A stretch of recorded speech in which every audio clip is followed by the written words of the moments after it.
Suggested for you how you want to do it. Maybe change it.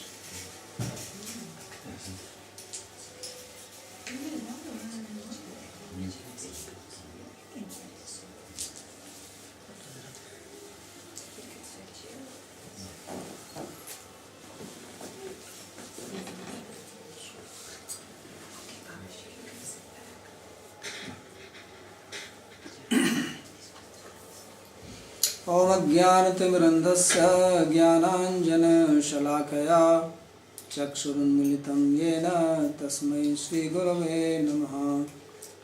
वन्देऽहं श्रीगुरोर्श्रीयुतपदकमलं श्रीगुरून् वैष्णवांश्च श्रीरूपं साग्रजातं सहगणरघुनाथान्वितं तं सजीवं साद्वैतं सावधूतं परिजनसहितं श्रीकृष्णचैतन्यदेवं श्रीराधाकृष्णपादान् सहगणललिता श्रीविशाखान्वितांश्च।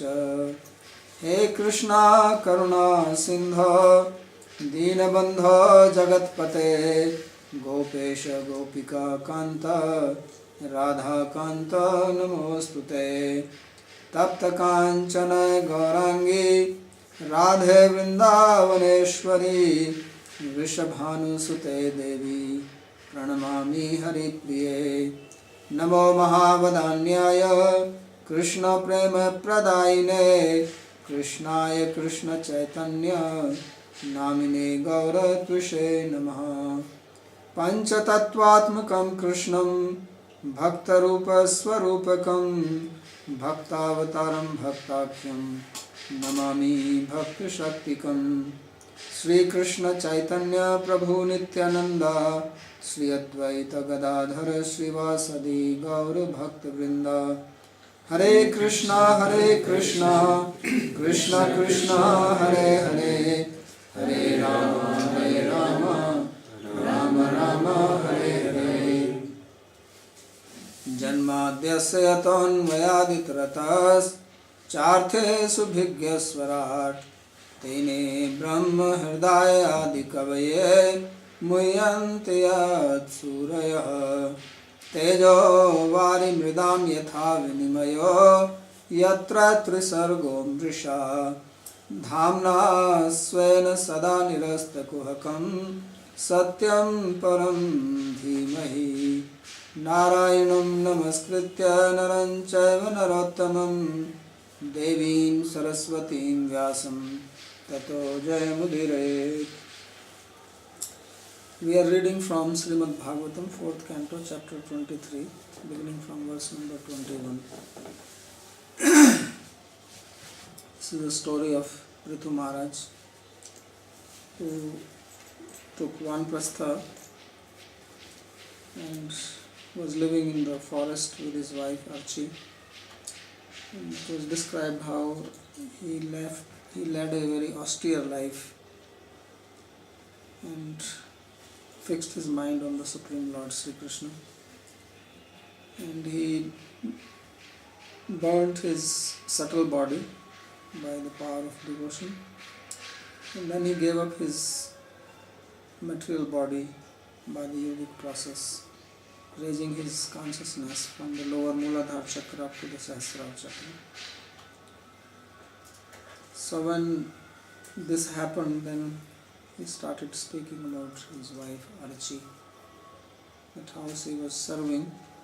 She had followed him to the forest, and although she was very delicate, naturally being a queen, and had not even touched the earth with his feet, but now she was in the forest and performed service to the husband, living like a sage, eating roots and fruits, and became very emaciated in his body, her body. So now in this verse there is a description how she reacted to the death of her husband. देहं विपन्नाखिल चैतनादिकं पत्युः पृथिव्यादयितस्य चात्मनः आलक्ष्य किंचिच्च विलप्य सा सती चितामथारोप्य ददृशानुनि. When she saw that the body of her husband has become devoid of all consciousness, the husband who was the ruler of the whole earth and also very dear to herself, she cried for some time. And then she made the chitta, the funeral pyre, and put the body on top of that, on the top of the hill. So although a woman, she actually composed herself, and then she decided to perform the rite of sati. So she gathered all the material, the wood, and herself took the body into the wood, and then she will burn herself along with the body. And this is because she did not want to live in separation from the husband because of so much love and surrender. So this Vedic culture was designed with this intention to make one surrender to God. And therefore, right from the beginning, the people were trained. If they were in the Gurukula, then they were trained to surrender to the Guru, in the house to the parents, and if women got married, then they surrendered to the husband. But this surrender was not just independent, because the idea was to see the teacher, the parents, the husband as manifestation of God. Because one can also surrender independently, but that will not give the spiritual result. So there are descriptions, especially when we read Mahabharata, many people doing this sati, many ladies, and then they go to Pati Loka. So that is part of normal Varnashram system. But she did not go to Pati Loka, she went to Vaikuntha, because the husband was also going to Vaikuntha, and he was a devotee and she was also a devotee. So this is the highest, and this is what Krishna says, that one can attain perfection by performing one's duties. Svesve karma sansiddhi. So sansiddhi means supreme perfection, not just attaining some material perfection. And that supreme perfection comes only when one relates to the Supreme Lord. So Varnashram can be practiced without devotion or with devotion. So here in Bhagavatam we always see that, although there is a description of Varnashram, but it is devotional Varnashram. The king also took care of his subjects. He also took Vanprastha, although it was said there was no need for him to do that. But he did it as the principles of Varnashram plus devotion to the Lord.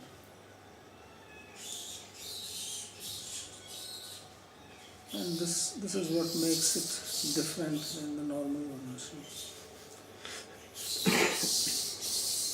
So Sri Vishwanath Chakravarti said, Atmanah swasya patyuhu prithva daya sanjata asya iti daitasya. So Prithvi is called here as Atmanah Daitasya. Atmanah means her of Archi, and Patyu of husband, that refers to Prithu Maharaj. So she is called Daita, or the beloved, and he was the Dait. Means he was compassionate on her.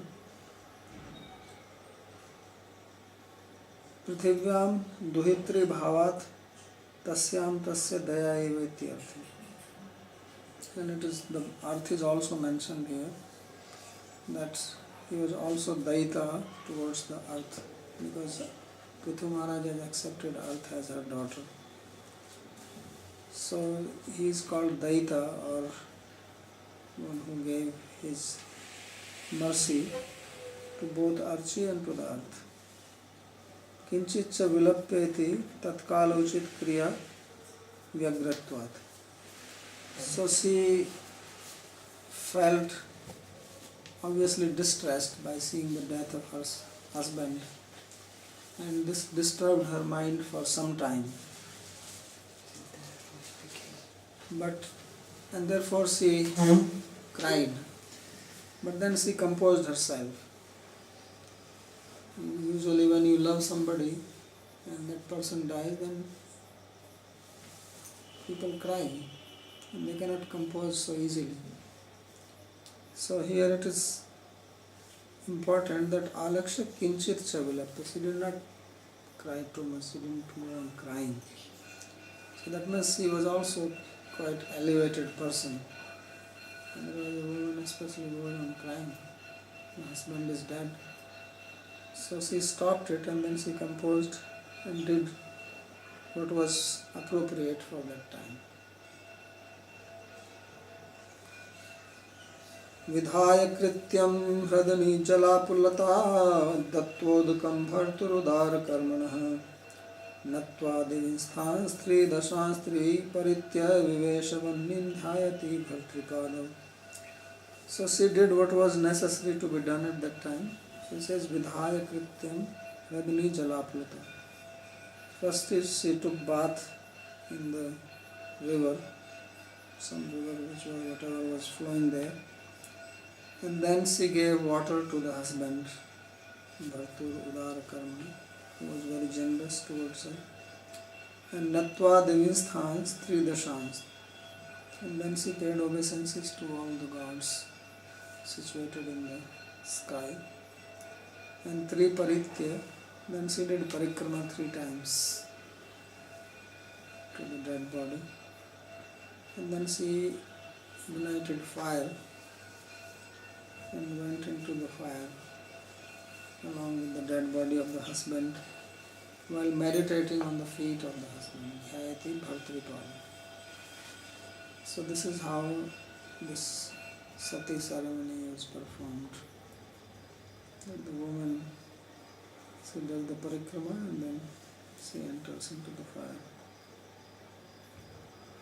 Devi sthitan swargad agatya prithum didrikshus tasya driggocharam evan triksha sthitan. So Sri Vishnunath, he comments that when it is said that she paid obeisances to the gods situated in the sky, gods have physically come there to see Prithu Maharaj's last moment, and therefore she physically saw them. She was not just paying obeisances in the mind, but she actually saw them because they were situated in the sky above.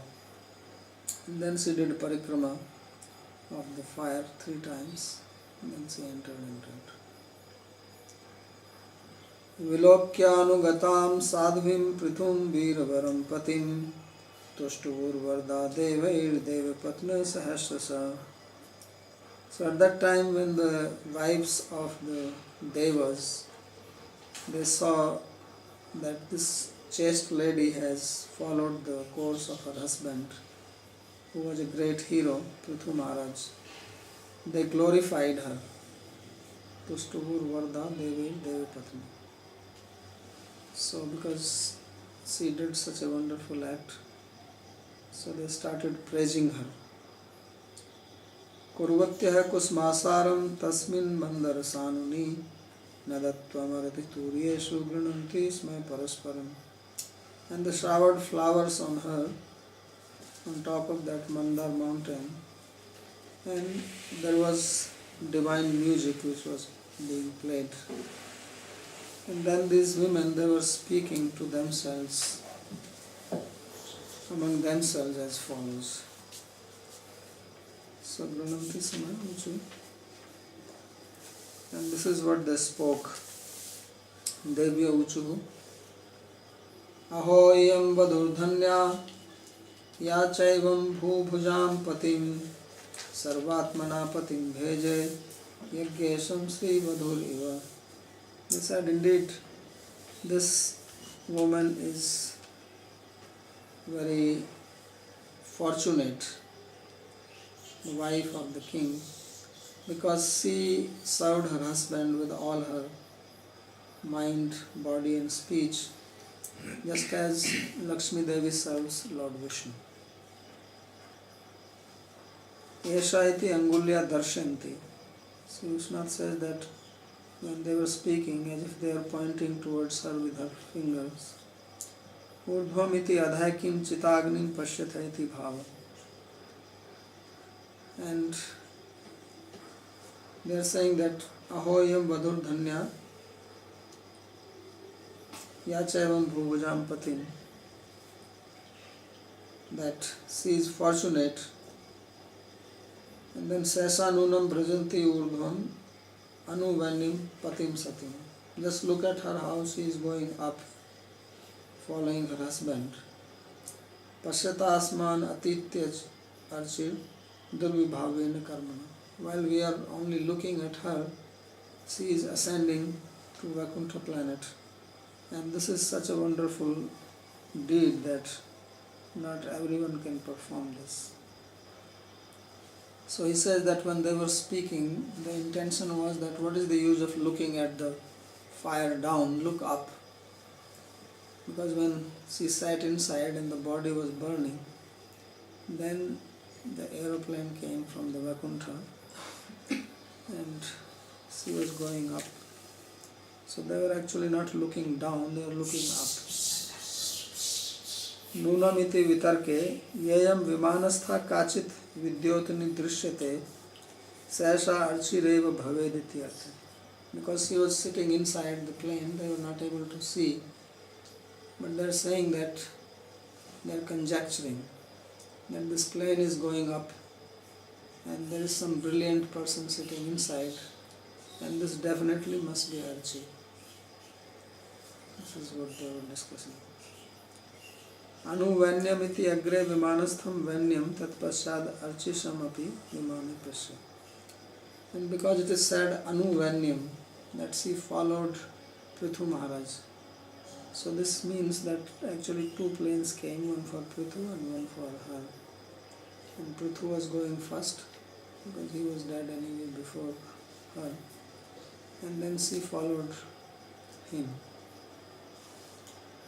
So this is how the Vaishnava, they leave the material world and ascend to the Vaikuntha planet.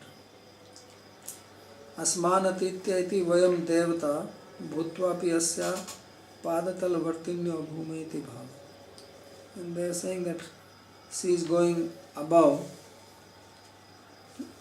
transcending us or crossing us. So this means that we are the devatas, we are the demigods, and we are still here, and she was a human being who was supposed to be inferior to the devas, but she is actually going beyond us, and we will remain here for thousands and thousands of years. And these devatas have a long span of life, and they have their period for 71 yoga cycles. But somebody comes as a human being, stays for some time, and then attains the planet from the Lord. So this is what they were wondering at this attainment. So they are saying that we are actually below her feet now, she is going above us. Tesham durapam kim tu anyan martyanam bhagavat padam bhuvi lolai se evai neskarmam sadhayanti uta. So now they are actually glorifying this human birth, that how wonderful is this human life, which is very difficult to attain, because even these devas cannot become human beings. They may be superior to us, but they have to remain above. So tesham durapam kim tu anyan martyanam bhagavat padam. It says what is difficult, what is that which is not attainable by these people who have this human body. They are martyr, they are supposed to be mortal. So what is that they cannot attain? They can actually attain this lotus feet of the Lord. Although bhuvi lolayusha ye vai neskarmim sadhayanti. That this birth here on earth is so flickering. When we see the human lifespan in comparison to the lifespan of the devas, it is just snapping of the finger. So it says lola is something which is just dangling. It can come to an end any time. It is not even certain that somebody is going to live so many years. Anybody can die any time. So lola means something which is very flickering, very uncertain. It says lola, you show that their lifespan is very uncertain, and yet they can attain Vaikuntha, which even these higher beings cannot attain. So this is the greatness of human life. So of all the forms of life, this human life is very precious, very important, because with this you can attain which even the higher beings cannot attain. So in a way they are praising and also lamenting their own situation.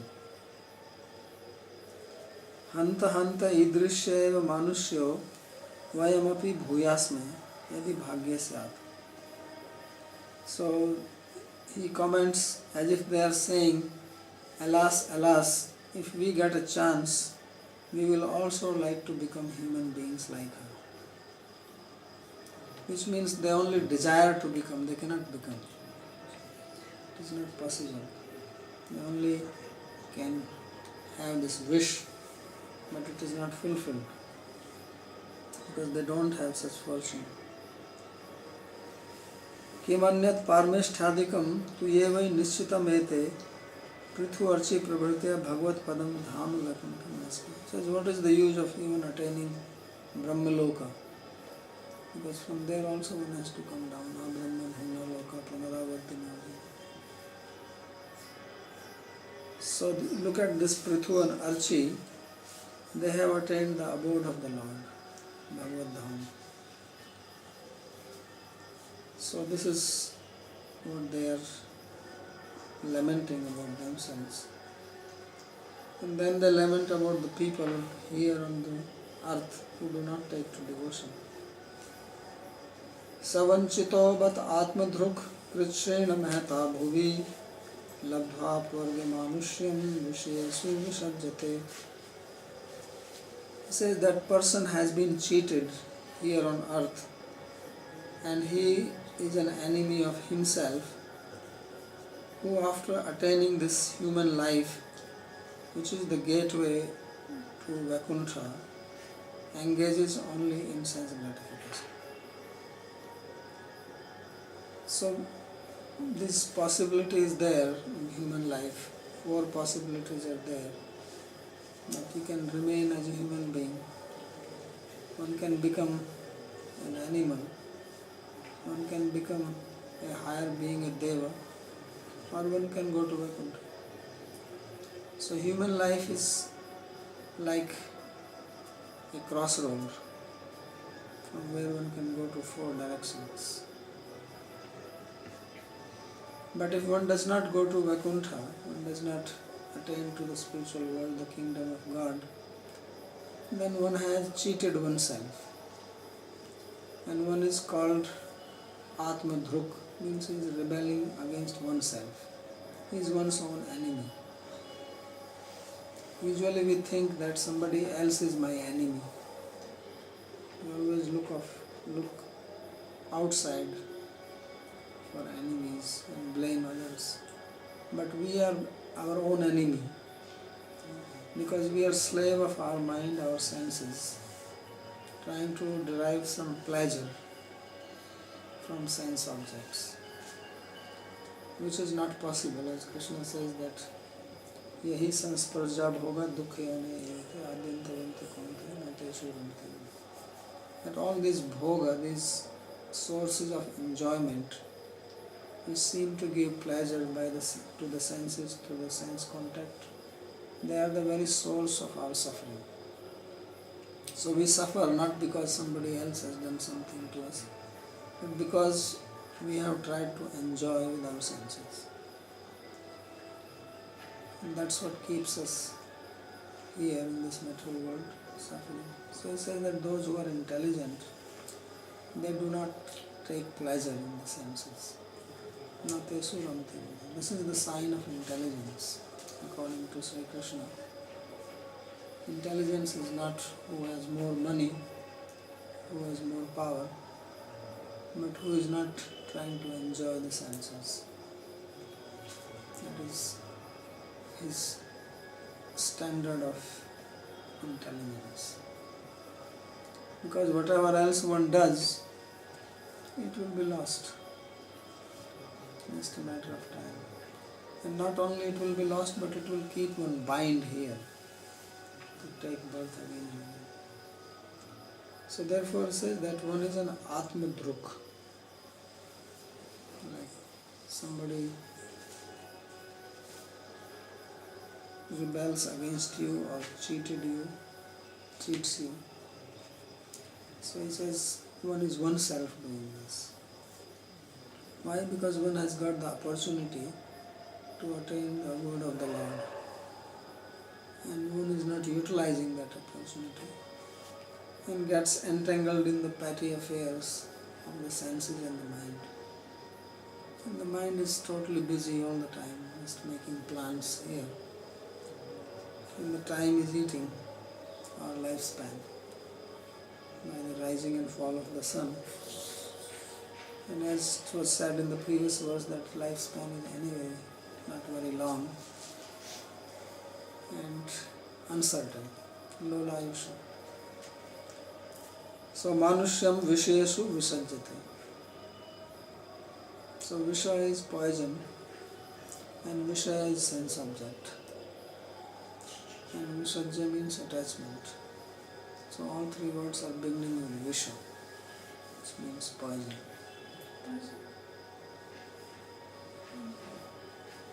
So this is the poison. So if you want to eat poison, then you die. So you are committing suicide. That's why Atmadruk and Vanchita.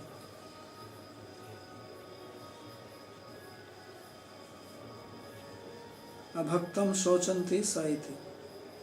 So Sri Vishwanath says that in this verse they are lamenting for those human beings who are not devotees of the Lord. In the previous verses they glorified Arshi, and then they glorified those who take to devotion. So only those who are devoted to Lord, they are intelligent people. Others, they are just goofing around like fools. So this is the end of the description of Puthu's story. In the upcoming verses, there is a big description of blessings to those who hear the story. In between, there is also talk to keep the interest of people, because we are so accustomed to sakam karma that we don't do anything unless there is something for us in it. Prayojanam vina mandopi na pravartate. In Sanskrit there is saying that even a fool does not move a step unless he sees some benefit. Whatever it may be, at least he has to think it is for my benefit. So, although for devotees there is no need to hear this, because they are interested in Krishna Katha, as we read that Gadagraj Katha Suratim Nakuriyat. Time and again there is talk of attachment to hearing Krishna Katha. And once we have that attachment, then life is successful. Otherwise we are interested in Gramya Katha. It's plenty available now, you go on internet. is so much that you can spend all your life reading on this katha, and more is coming. So there is no end to it. So devotees have no interest in that. They are interested in Krishna katha.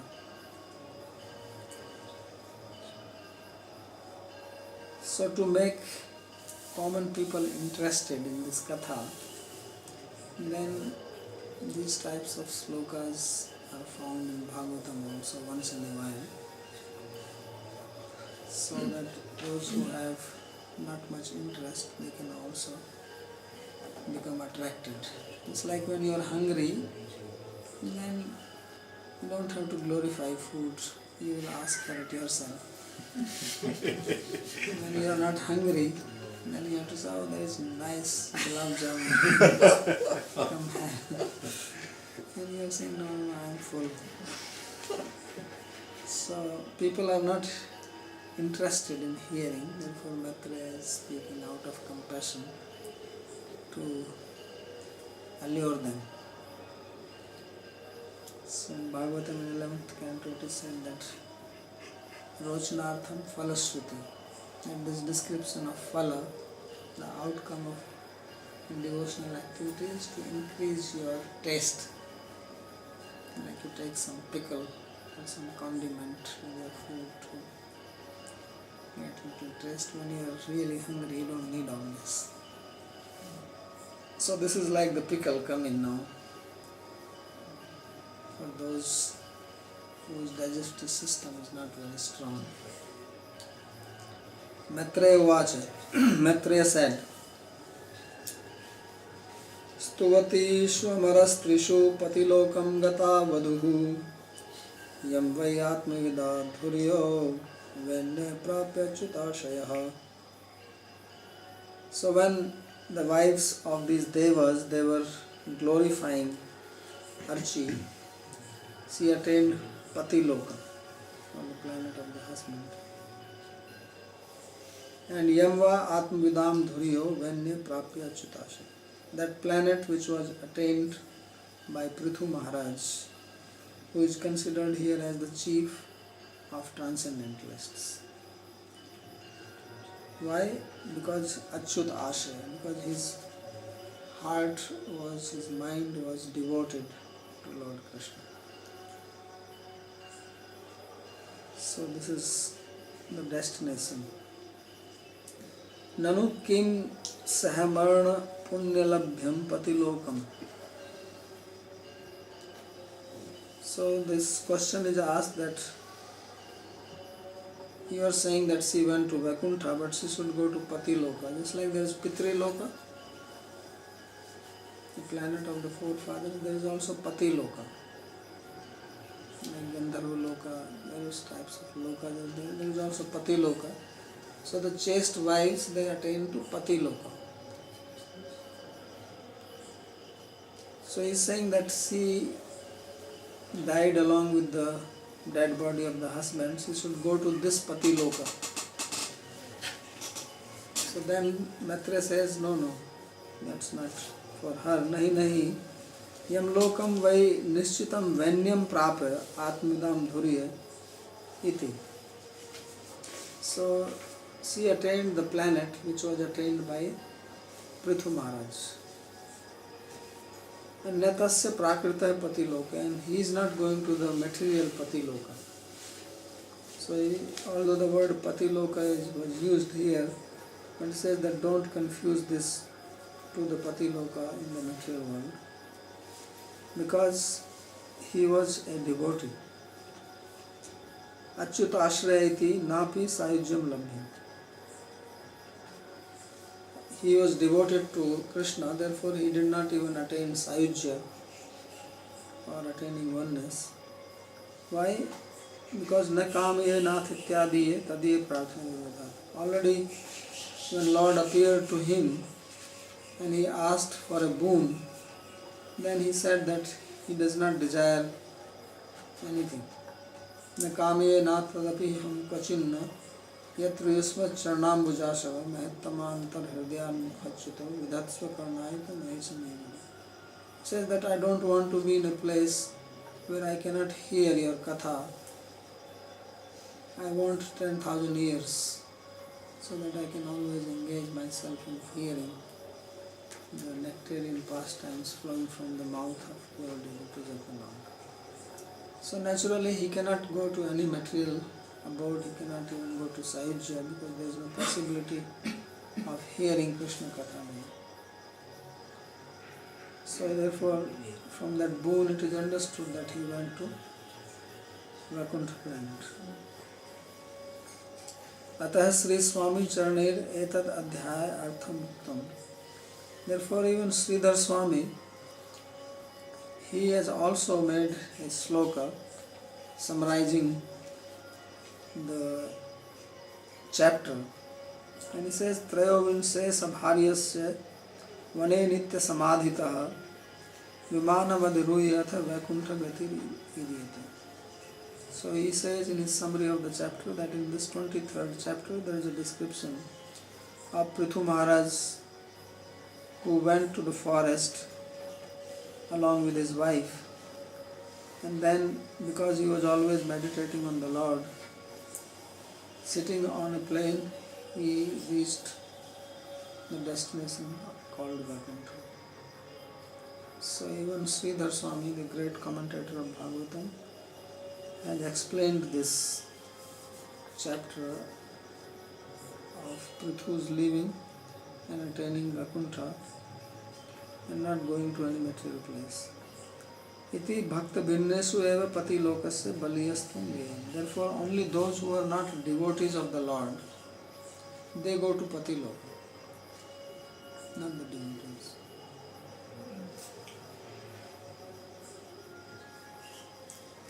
Itham bhutanubhavasau prithu sa bhagavattama kirtitam tasya charitam muddam charitasya te.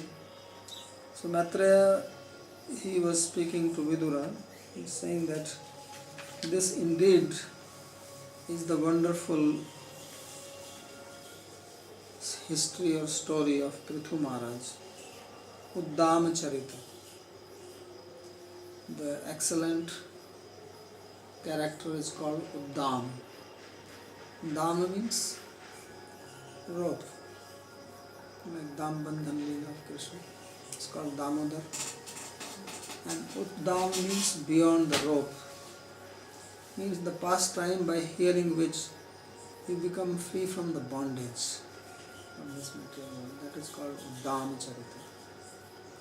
So he says that I have described you this Uddama Charita. He is called Uddama Charita. So Prithu, whose character was so wonderful, he says I have described that to you. Sa Bhagavattama, he was devoted to the Lord. He says this is actually the prabhav, the greatness of Prithu Maharaj, who was a Param Bhagavata, Bhagavattama. And what is the greatness that is now being described in the upcoming verses? Yaidam sumahat punyam sadhya vahita pathet Shraviyet Shunyadvapi Sapritho Padvin Yat. Number one, anyone who reads this story of Prithu Maharaj, which is highly devotional, and he reads with faith and attention. Two things are mentioned, and this is very important: Shraddhaya and Avhita. Then what happens? Or one recites it to others, or one hears this. So either one studies, one hears, or one recites to others. He attains the same place as Prithu Maharaj. Means goes to the country. And then there is more. So what is the meaning that he attains this position of Prithu? The intention here is that there are many things described in the scriptures, doing charity, performing sacrifices, doing penances, which we saw Prithu Maharaj himself did.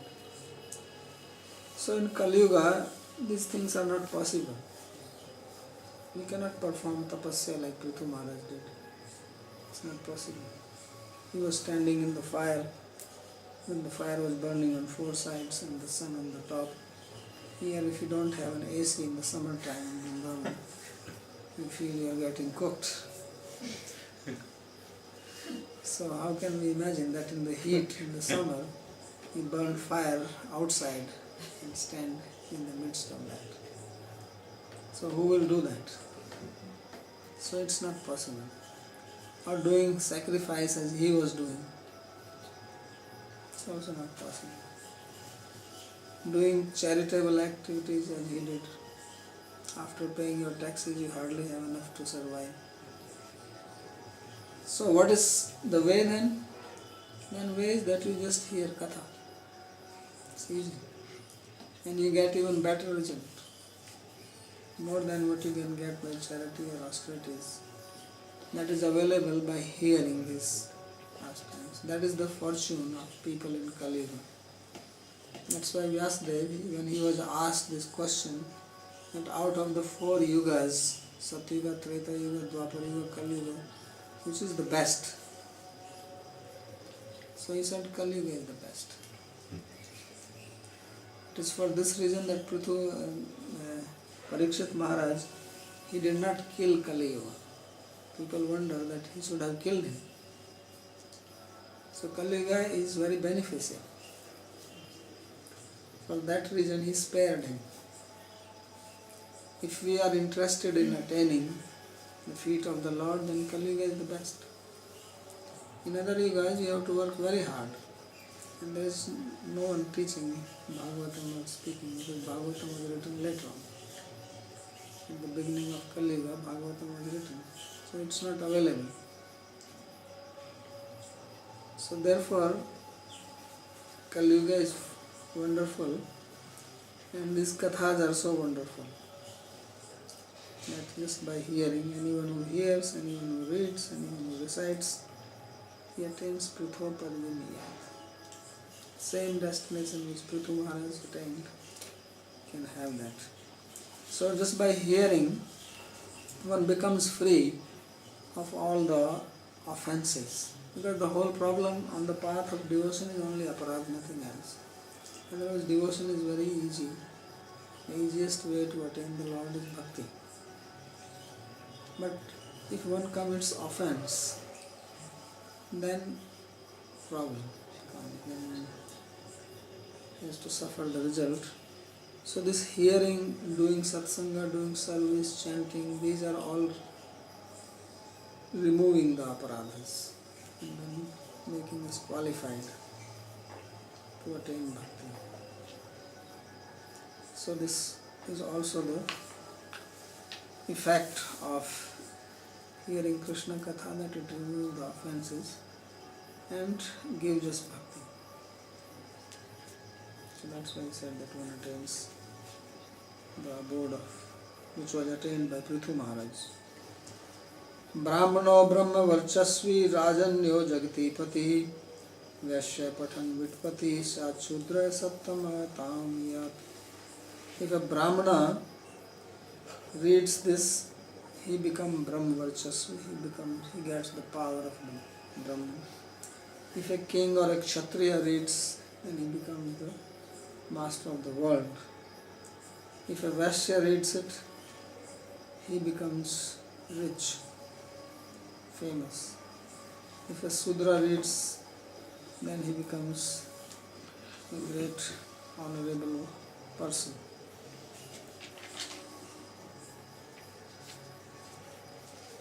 There is, I don't think there is any comment on this.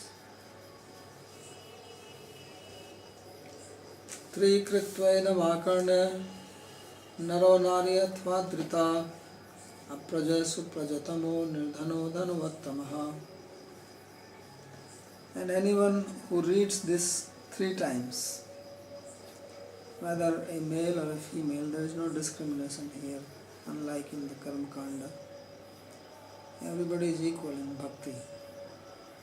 That is another speciality of bhakti, that in the varnashram the wife has to follow the husband and do all the dharma duties along with husband. But in bhakti, one is independent. So, if someone hears this 3 times, if he is without children, he gets children. If he is without money, he gets money. And Aspashta Kirti Soyasa does not have good fame, little bit lukewarm type of fame, becomes famous. And Murkho Bhakti Pandita. And a foolish person becomes a scholar. And Idam Swastyayanam Punsham Amangal Nivarana. This indeed is the source of all auspiciousness, because it dispels all inauspiciousness. Dhanyam Yasasya Ayusham Swargam Kali Malapaham Dharmarthakam Mokshanam Samyak Siddhim Abhipshubhi Sraddhayayata Dhanushravyam Chaturnam Karanam Param. And if one has little wealth, he gets more, is little famous, becomes more, you get a long life, Dirghajivati, and can go to heaven, become free from all the impurities of the Kali Yuga.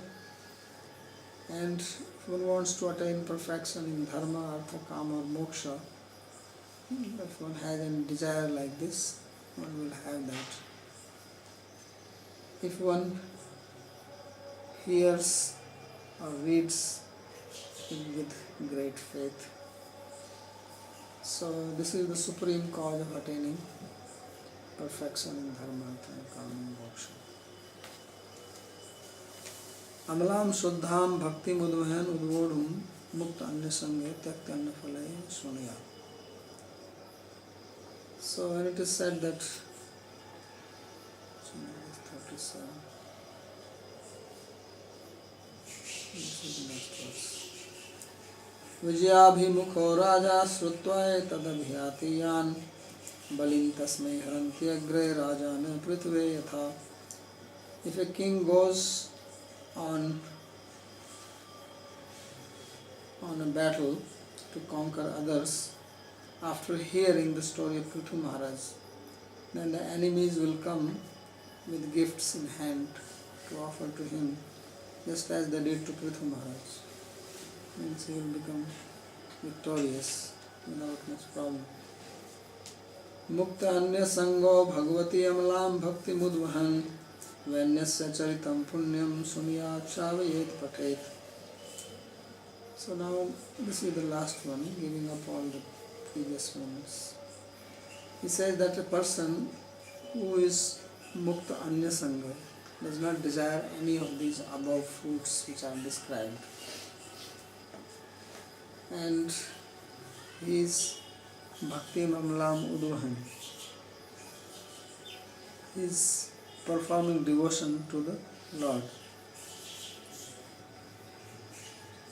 Keeping this idea of bhakti in the heart, one should hear this pious story of Prithu Maharaj, Sunyat Shravayet Patet. Either study oneself, read it, hear it, or recite it to others.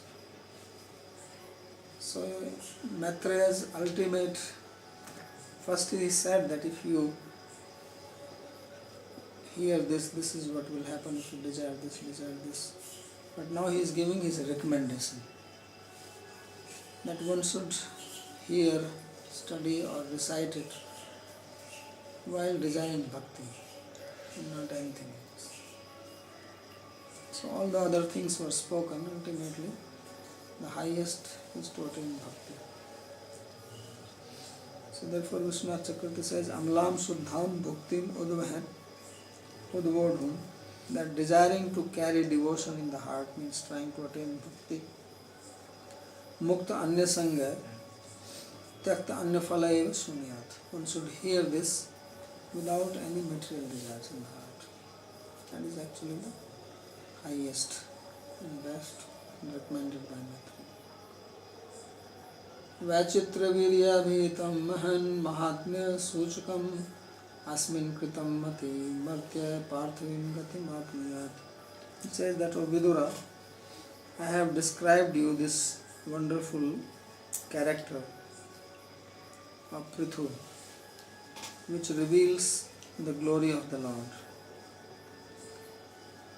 Anyone who likes this story, one who fixes one's mind, Kritamati, will attain Parthavi Gati, means the same destination which Prithu Maharaj had attained. And this is the last sloka.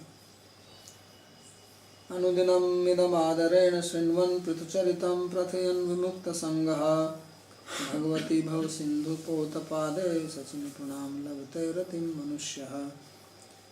Any person who hears or recites this story of Prithu Maharaj regularly with respect and without any material desire,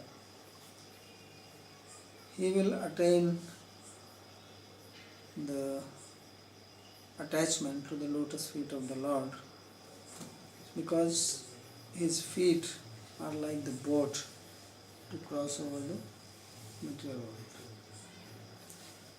So this is again the recommendation of Maitreya, that one should not read, recite or study these stories for any material gain, although that also one can get.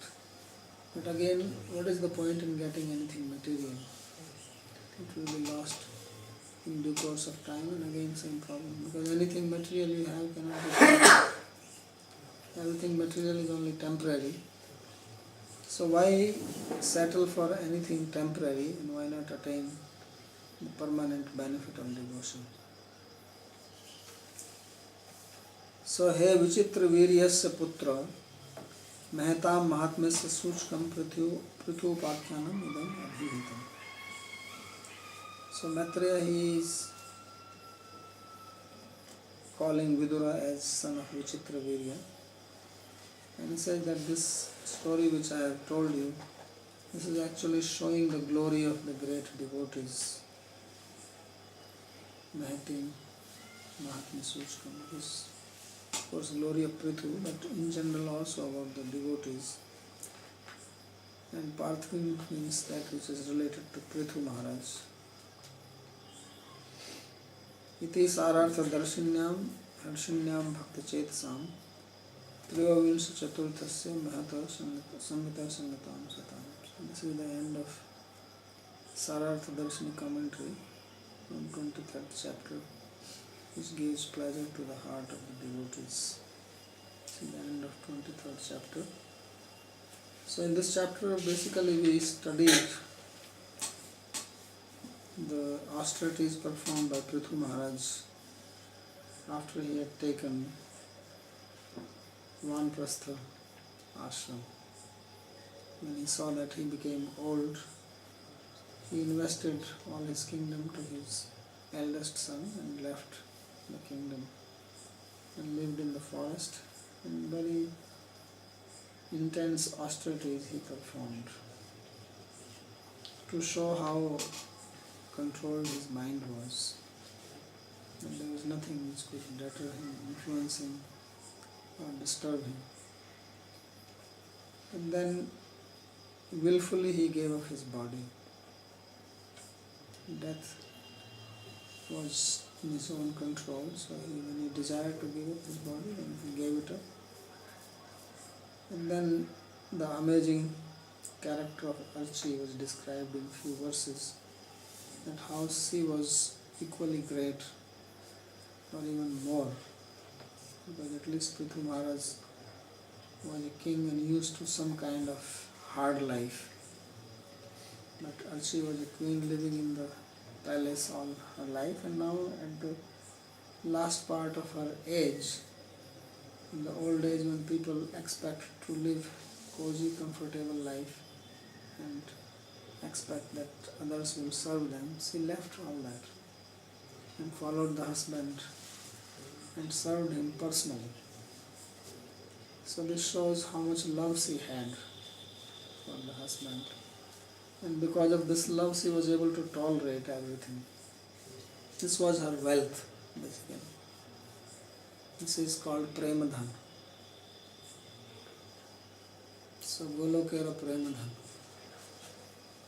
This is actually the Premadhan. So in front of this wealth, she did not value any other wealth or any other comfort. That's why she followed and showed by her personal example and how she was devoted to Prithu Maharaj, who is also avatar of the Lord. And then both they went to Vaikuntha. But even the Devas, they were surprised and glorified the behavior of Arjuna.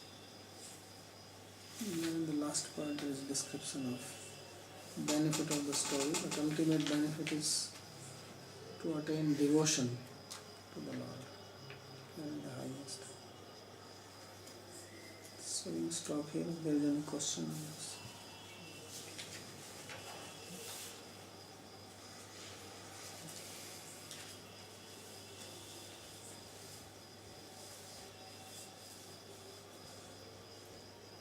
About the power of Archie, that before to enter in the fire, she was fixing her mind on the feet of the husband and meditating on that. So then, normally we know that meditating on the feet of the Lord. Yeah, but seeing the husband as manifestation of the Lord. Okay. And about this physical, I get it. The meditation, the power of the meditation has to be so strong that she could not even feel physical pain. Yes, Because this burn, because you feel pain when your mind is on the pain. If your mind is elsewhere, you don't feel the pain. So everybody has experienced this. You are playing, you get hurt, you don't feel the pain because you are absorbed in the play. As soon as the play is over, then you feel the pain. So being pain may be there, but you will not feel it.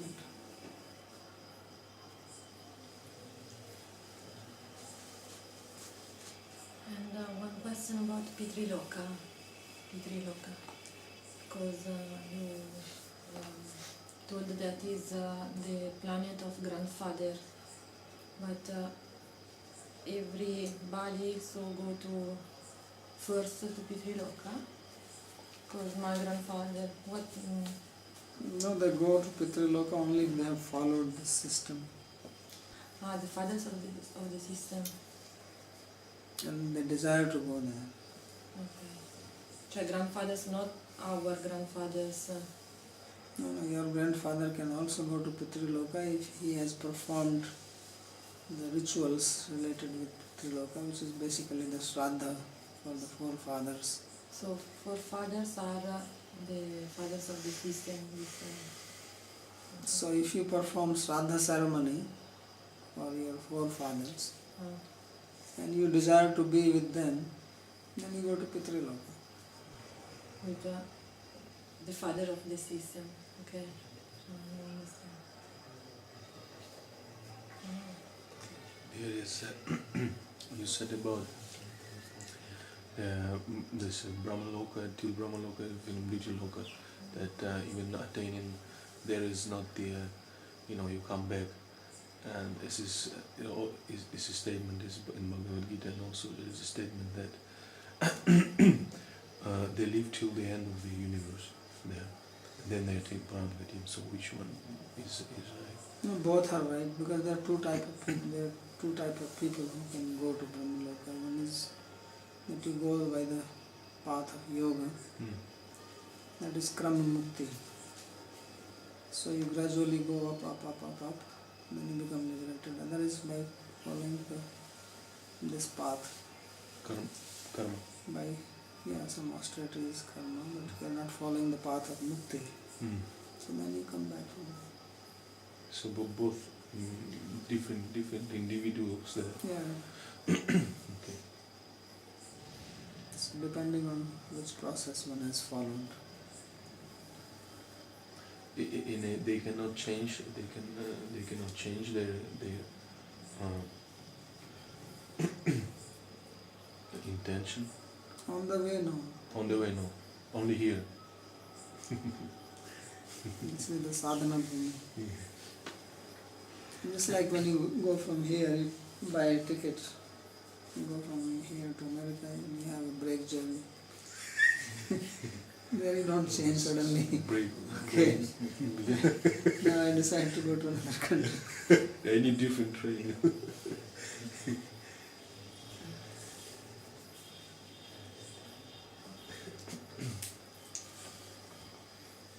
Yes. Babaji, we're all made in the image and likeness of God. Yes. So therefore we all have an intense desire to enjoy, because the Lord has that. I mean, He is enjoyment. No, So- this is not because we are made in the image of God. This is because of ignorance. The Okay. desire to enjoy is not because you are made in the image of God, because you are in ignorance Okay, well of then God. erase that. Erase that. It's like we're all in ignorance, but we want to enjoy. That is the cause. So that's the cause of all the pain and suffering that Right. and we want to enjoy because the senses feel good, the body feels good, how can I get to this? Because Want to feel bliss? the soul is free from any suffering. By nature, soul is happy. There is no suffering in the soul, constitution of the soul. When it identifies with the body, it tries to look for that happiness in the body. And since there is no knowledge of God or devotion, the only thing which is available is material pleasure. So he keeps on trying that, but he or she fails consistently, because pleasure cannot come from matter.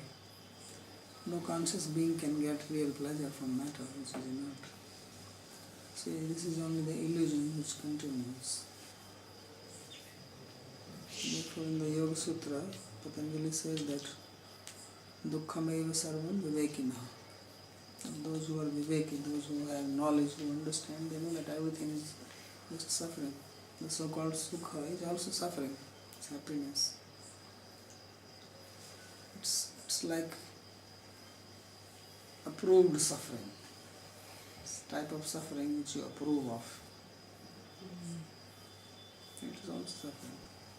And so Krishna says, Dukkha Yana, he says this is the source of suffering. It's happiness.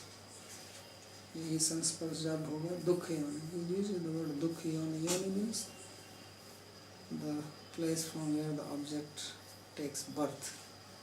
So it is the birth of dukkha.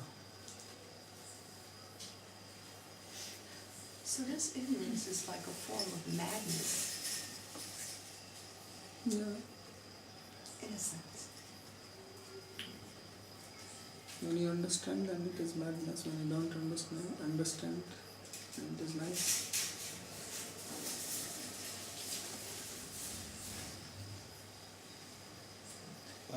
One question. En España, ¿cómo nos desligamos de lo que nos atrapa, del día a día, de lo que queremos, de lo que nos tiene cogidos a una gran mayoría que no sabemos si queremos?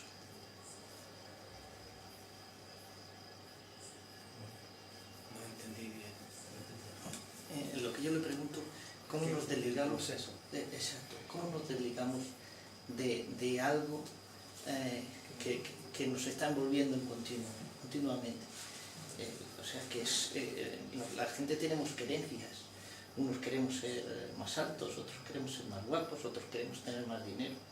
¿Cómo se llega a la convicción de que eso no lo quiero y que quiero otra cosa mejor. He's saying, what is the process of freeing ourselves from the daily entrapments in this world? He's saying that we all have different desires, some to be more taller or more beautiful or more rich. So what is the process of freeing ourselves from this entanglement? Well, this entanglement is in the mind. We have to first understand what actually is the entanglement before we think of freeing ourselves. So the entanglement is in the form of attachment in the mind. El apego a las cosas materiales. Ese es el Que apego. nos envuelve. ¿Cómo nos quitamos eso? So he's saying how to get detached, how to become So that detached. detachment comes when you change your attachment. It is very difficult to become free from all attachment. So you have to replace your attachment from these things to God. Dice que el apego no se puede deshacer completamente. Ahora estamos apegados a lo material y tenemos que volver ese apego o dirigir ese apego a lo espiritual. So all this beauty, wealth, knowledge, power which you see in material things, material objects, ultimately it is coming from God. He is most beautiful, He is most powerful, He is most rich, He is most knowledgeable. So we have to become attached to Him, then this attachment goes. Otherwise it will remain. Si uno no se apega a las cosas espirituales, al Señor que es la fuente de toda riqueza, es la fuente de poder, entonces uno a fuerza se queda apegado a lo material. Just like you may be attached to some woman, and then you see another woman who is more beautiful and attractive. Then what happens? Your mind becomes attracted to that, and when your mind becomes attracted to her, then your attachment to the first one goes away, isn't it? Yes, I understand. They say you take the talk, not just another talk. So like that, when you become attracted to God, then this attraction goes away. Thank you. I have a question about the attachment. I think that Archie, she was completely attached to her husband. I mean, so through that power of this attachment, she could fix her mind in a way that she would also forget so much the body, pain, and everything else. So my question is, everybody has a potential or capability to be attached, right? Yes. Is this fixed or? I mean, for example, let's say there is a mother who has only one child, and there is a mother who has 5 children. So the potential of the attachment to the mother and the children is the same divided into 5, or? It's not that attachment is something fixed like that. Not fixed. It is not fixed. And second thing, you have to understand that attachment to God is of different This grows. quality. It is not the same. Although we are giving example, that is to understand. But the attachment to God is not material. It is a separate type of energy. That is devotion, that is internal potency. So it is not that, although I said it will replace that, that is to understand, but it is a separate type of attachment. But unless that comes, one will lean towards matter. Because living being wants some support. Everybody wants some security. Because we have natural survival instinct. So we hold on to matter. And then we think we are surviving. If I have more money, I feel secure. It is for my survival. If I have more relatives, I feel secure. If I have a nice house, I feel secure. If I have a position, I feel secure. I think when there is a calamity, I will be able to face it better than others. So this is for my survival. But if I become attached to God, then I understand that actually my survival is with Him. Then I don't depend on these things. Babaji, but it's His grace and mercy that allows you to detach from all the matter. You don't do it Grace is independently. devotion only. What else is grace?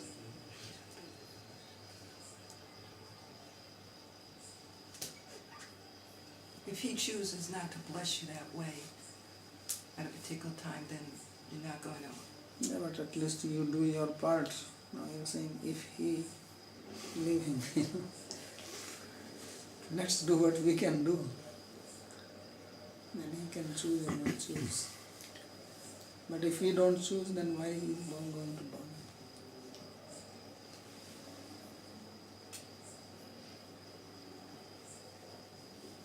Alright, Hare Krishna.